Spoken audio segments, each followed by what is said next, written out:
Back in the 80s, only comic book nerds knew that Batman was capable of being a dark, brooding character, thanks in part to Neil Adams' iconic artwork in the 70s and Frank Miller's reinterpretation of the character in The Dark Knight Returns. But when the casual audience thought about Batman, the campy 60s theme song popped into their head while Adam West punched out bad guys with a kid in green underwear. That all changed in 1989 when Tim Burton released Batman. And just how well does it hold up today, you ask? Well, let's find out. With the onslaught of darker superhero movies made in the last 20 years, it's easy to forget just how big this film truly was. In fact, when Michael Keaton was cast as Batman, Warner Brothers experienced perhaps the first ever case of fan outrage. Comic book fans were incensed that Keaton, then typecast for his comedies like Beetlejuice and Mr. Mom, was going to portray the intimidating Batman, so much so that over 50,000 letters were sent to Warner Brothers Studios to protest. But those fears were soon laid to rest as Keaton pulled back all attempts to be funny and delivered what many people feel to this day is still the best portrayal of Batman.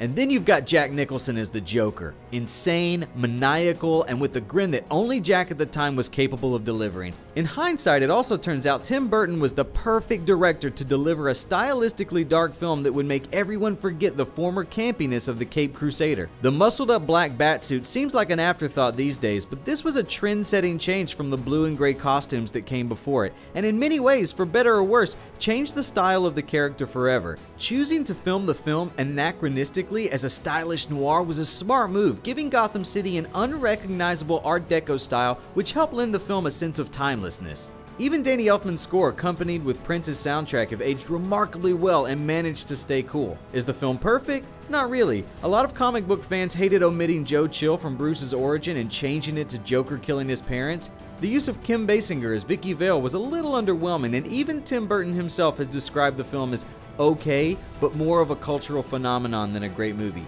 Even still, there's no arguing the irreversible impact the film had on not just Batman, but all superhero films, and for that we give it 4 out of 5 stars. Do you agree with our review? Let us know and stay tuned for next week's Retro Review.